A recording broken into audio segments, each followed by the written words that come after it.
Hey, to all my uterus having friends, I'm so sorry. I'm sorry that we all woke up in a reality where we have less rights than our mothers. I'm sorry that our bodies and our choices are being used as chess pieces in a larger game.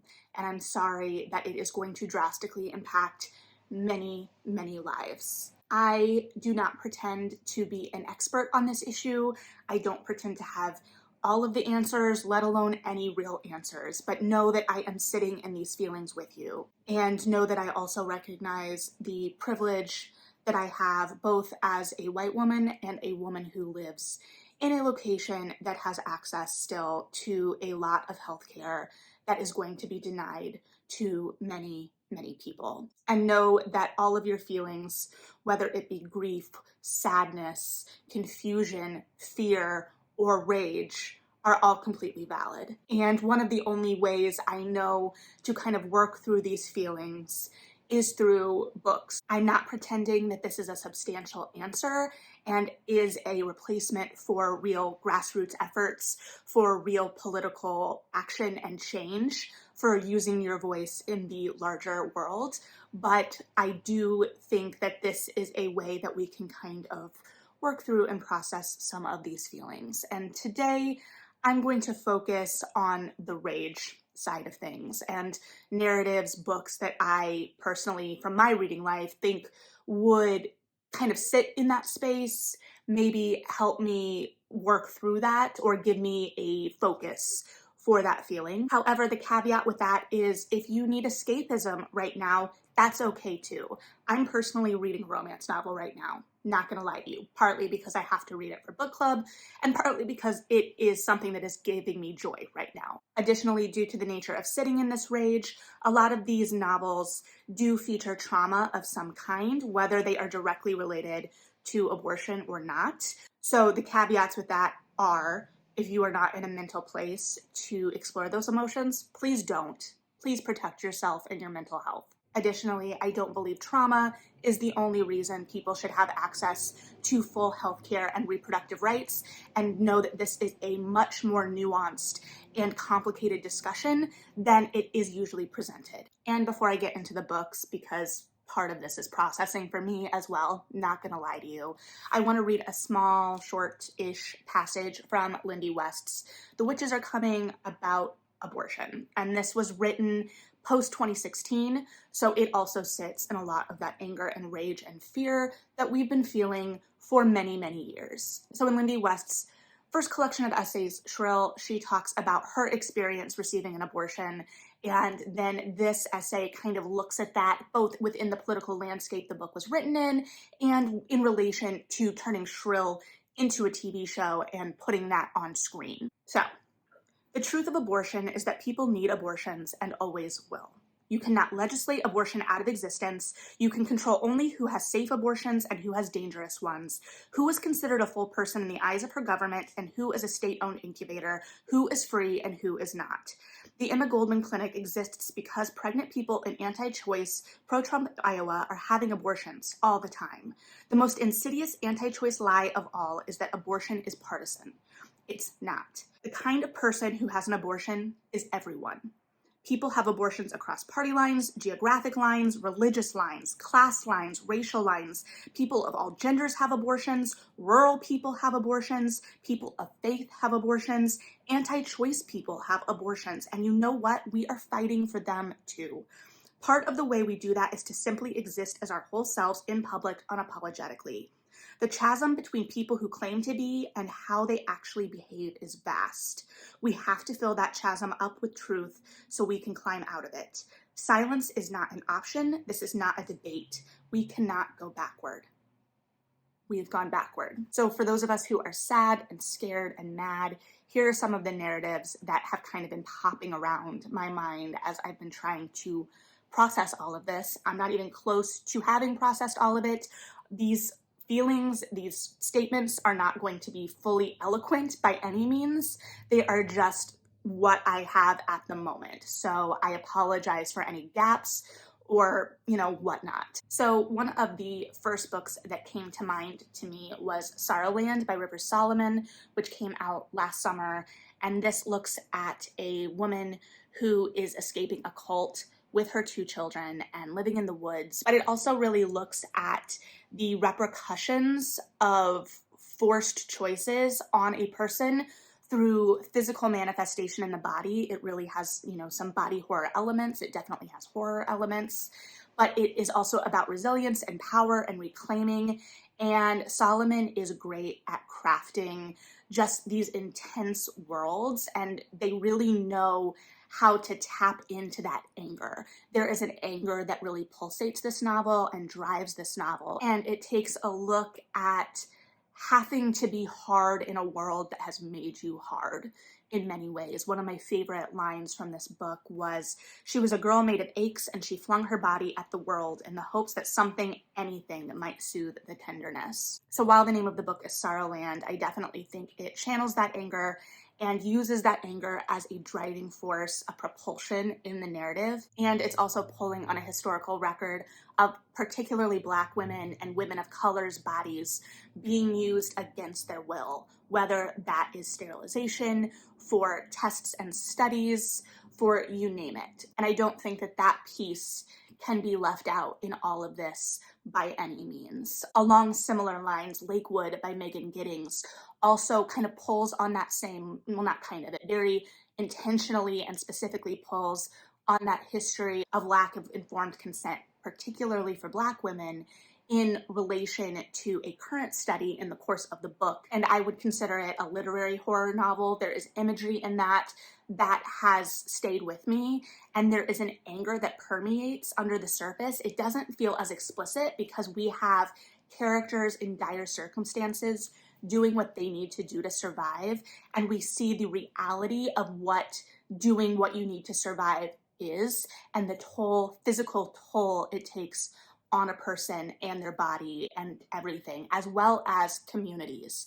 And communities are definitely going to be impacted, period, full stop. So there is one moment in this novel in particular regarding a tooth that I have not been able to forget, and I think about it a lot. So this novel definitely has a lot of that anger, even if it's channeling it in a different way than Sorrowland is. It's a lot more under the surface and kind of just sitting there. So it's almost more tense in some ways because we're not naming it as explicitly, and it's sitting and boiling under the surface, which is uncomfortable sometimes, and it should be uncomfortable in this narrative. Additionally, in terms of just kind of blanket rage, more than being tied explicitly to anything that's going on at the moment, Jawbone by Monica Ojeda, which I read earlier this year, looks at the kind of rage of teen girls, but it also really, in that horror tradition, gives these women, young women, a power in that rage. And it also looks at that reclaiming of power or claiming of power, since they're just coming into their own. Also what it means to go against what is expected of them in terms of behavior. And there is a fear and an anger that runs through this novel in the emotional landscape of it, but it is also still removed from current events. So if you need to kind of stew in that anger, but need something a little bit more distanced from the reality of things right now, that might be a good option. And then we've got Godshot by Chelsea BIEKER, and this follows a young woman in California who has been raised in a cult that takes advantage of its young women in many ways. It explores how this particular cult and many cults use dire circumstances, in this case a drought, to really exploit the insecurities of people and take advantage of them. If you have watched Keep Sweet, Pray and Obey recently, this also may be up your alley, but it also shows a very resilient young woman amidst some really hard circumstances, some really hard life circumstances. And honestly, a couple of these books deal with cults, so no comment. And this was one of my favorite reads of 2020 because of its kind of nuanced look at everything, its build of the insidiousness, and the way that as a reader we could see the cracks, but we were also forced to watch Lacey's enthusiasm as we're kind of yelling from the other side, no, no, no, and have to watch her come to that realization on her own. It's a great book. There are a lot of content warnings as well. I'm going to put content warnings, links to the Storygraph content warnings for all of these below, because I want to be as aware as I can be of everyone's mental health right now.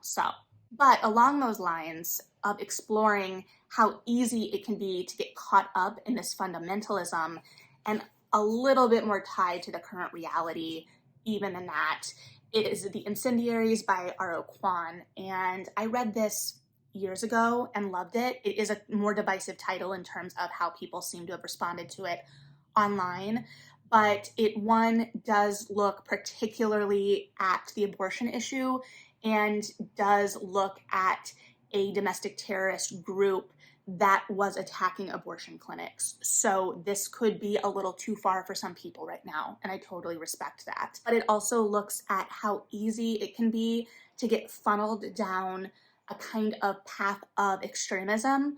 And I think that that's something that I personally been very cognizant of. I personally think the voice of this is really excellent. I know some people, it didn't work for them. It is super literary, and I believe it is one of those books that doesn't have quotation marks. Yes, correct, it doesn't. So some people have very strong opinions about that. Respect your very strong opinions about that.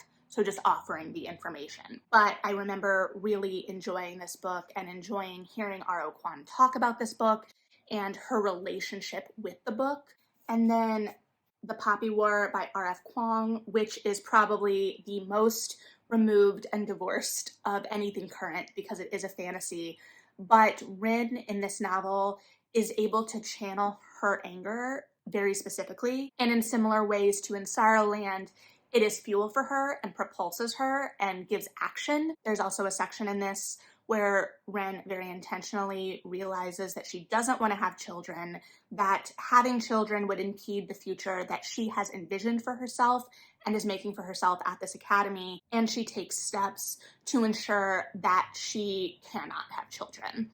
And so I think that that is a step a lot of people in my life have actually been considering for a long time. And I know that a lot of them have had trouble even accessing that care. So this definitely takes a look and gives power to our protagonist in the choices that she is making. And it also funnels that anger into the action of the novel. It is a heavy novel. The series does get heavier, but it is one of the best fantasy series I've read in recent memory. And I personally believe the first book is the best, and it stands on its own too, even if you don't want to continue with the series, in my opinion. So definitely one I would check out if you're looking for something to funnel the rage, but also be an escape, I would say. In terms of funneling that rage and also being an escape while moving more into the young adult sphere, I know I mentioned this book a lot, but I think it is appropriate in this instance, A Dark and Starless Forest by Sarah Hollowell. Again, disclaimer, Sarah is a friend, but this takes a look at a lot of young women who have been trapped in a place by a man who is helping them with their powers, and they start to go missing. And Derry, our protagonist, is coming into her own, trying to solve the mystery of where her sisters are going, trying to play by the rules and avoid consequences. But throughout it all, she also has this building anger and rage. And in the climax of the novel, we really get to see that rage translate into power for Derry, and we get to see her claim that anger and own it. And there was language, there were lines within that climax about that claiming of that anger and that rage and the use of that just felt really cathartic. And so I think that this would also be a kind of cathartic look at that claiming of that anger and using that anger toward something. Now, in relation to young adults that hit a little closer to home within that anger as well, All the Rage by Courtney Summers. This is not an easy book. It does involve a sexual assault. When it came out, I definitely thought of it as that young adult generation Speak. Not that Speak isn't still resonating with people, unfortunately, because it still hits too close to home. And Shout is also a good look at that Laurie Halse Anderson's kind of follow-up. But All the Rage really does have this simmering anger beneath everything. It looks at a protagonist who, according to the narrative, comes from the wrong side of the tracks. It is a young woman that is discounted in her community because of how she grew up. It takes a look at that mob mentality. It takes a look at how small communities can deal with situations like this.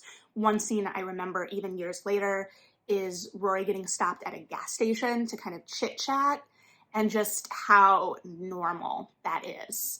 And it can be, in many situations, catching up with someone, and in other situations, it can be someone trying to get some gossip. And based on the narrative, I think we can guess which way it goes here. This is another book where the rage kind of sits simmering under the surface, making it very hard and uncomfortable sometimes because we are craving that catharsis. And I will be honest that this book reflects reality a little bit more closely to my recollection, so I don't know that I can promise that moment of catharsis. And I know that that might be what a lot of people need or are looking for in their rage reading right now, in exploring anger in fiction. So know that. But I also think that this is a very important narrative, and I think it is very real for a lot of people, a lot of teens in small communities. And as much as that tension really does simmer and linger, Summers knows how to ebb and flow. So as readers, we're not having to sit in that too long. She does give us breaks in the narrative to kind of ease that tension. That being said, I do remember reading this a little more slowly, but a very important novel.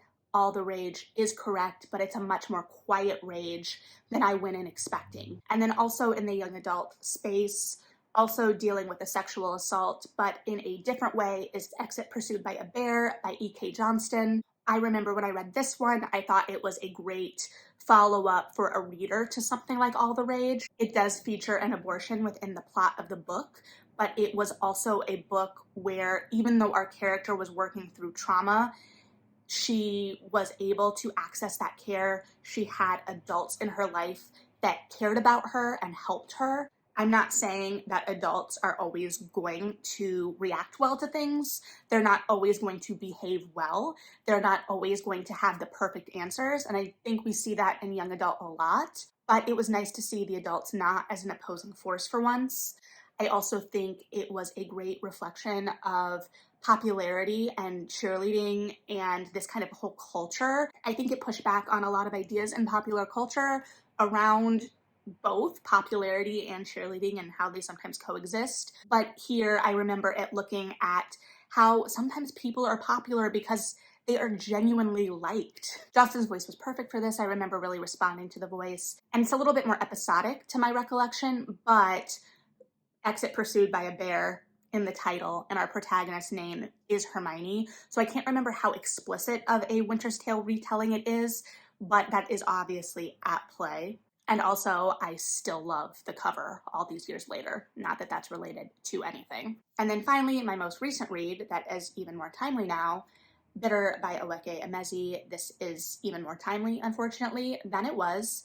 And it doesn't look obviously, well, maybe not obviously, it doesn't look at the current post-Roe world situation explicitly. Rather, it looks at kind of the larger picture of discontent societies and communities that don't feel served by their government. So it's taking a look at that protesting and that striving to build a better, more just world for everyone and to protect everyone. And again, as I said in my talk about it, it is extremely compassionate to everyone within its community. It also takes a very strong look at the building of community and fostering of community and what that means and how we make change happen and what we will accept from ourselves to make change happen and what we won't. And it, like I said, doesn't really draw a judgment on that, but our characters decide for themselves what they will accept. And so I think that this one is a really excellent way at kind of sorting through some of these emotions and looking at what the next steps are going to be, what we're going to have to do. It's also a great reminder to keep uplifting women of color and their voices because they have been shouting for years and years about this. They have been warning us. They have been attempting to give us the tools to make change, and they've been largely ignored. And I'm not absolving myself of that in any way, because I have not done enough either. So it's just a reminder to continue to listen to them, to continue to uplift them, but also a reminder to let them sit in their anger and their rage for a while if needed, because they've been screaming about this. So in addition to fiction, there are some nonfiction titles that I think might be helpful. I don't know that they tap into rage as specifically. I'm not going to go into too much depth, but obviously the first I would recommend would be The Witches Are Coming by Lindy West. I don't think that this mires us in rage as readers, but I also do think it's a much angrier collection than Shrill. Pandora's Jar, which, stick with me here for a second, is a kind of re-examining of women in Greek myth and traditionally maligned women in Greek myth. I think it's important amidst cultural literary trends of kind of reclaiming and re-examining these women's stories, but I think it is also imperative to look at these women who maybe have been maligned or left out of the narratives largely, and kind of re-examining their legacies and the choices they made within these narratives, and also how those choices have been expressed and reflected largely by male voices. So again, a little bit more on the fictional side, but an analysis for sure. Toxic Positivity by Whitney Goodman, I would recommend mostly so we can kind of recognize where we are playing into thought-terminating kind of ideas, which I'll mention briefly with Cultish by Amanda Montell, which I also recommend, because it's easy to want to escape the bad feelings, and this idea of toxic positivity, of making good, making light of things, finding the good, not allowing ourselves to feel those negative emotions, I think will take away from us and ultimately rob us. I think it makes us less emotionally healthy, and I think it will steal us of some of that drive. So knowing that it is okay to feel those negative emotions, that we don't have to live in them forever, we shouldn't live in them forever, but the reality is you cannot be positive all the time, and you should not be expecting that of yourself. To jump right into the thought with Cultish, thought terminating ideas, these kind of arguments you can't really respond to, all of the language of the thing in Cultish, which is what it's focusing on, the language of the thing. And I think it could have gone even deeper. Regardless, I think knowing the kind of language that could funnel us down these paths easier is important, and we should also be looking out for it. Also recognizing what arguments may or may not be worth our time. I'm not always going to be perfect with that either, but I think it is a good way to think about how some of these arguments form and continue and whatnot. And then Good and Mad by Rebecca Traister, which I listened to many years ago, so my recollection is not going to be perfect, though if I do remember, I think it might have gotten at least one Jonathan Franzen dig in, which I am on board with. But it just looks at, or is looking at, female rage and how traditionally women have been discouraged from being angry, from being mad, that we're not taken as seriously when we react angry because it's seen as emotional. Gosh forbid people have emotions, right? And how women's anger is seen as less serious and perceived differently than men's anger. But if you need to be mad right now, be mad right now. So again, this is not a replacement for tangible, actionable change. I'm going to link some donation options below as well. It's all part of the larger picture, but being able to work through our emotions and kind of take care of ourselves is also going to be important, because this is going to be a fight and it's going to be a long one. Share more resources below that you know of. Thanks for hanging out. Read something good, and yeah, bye.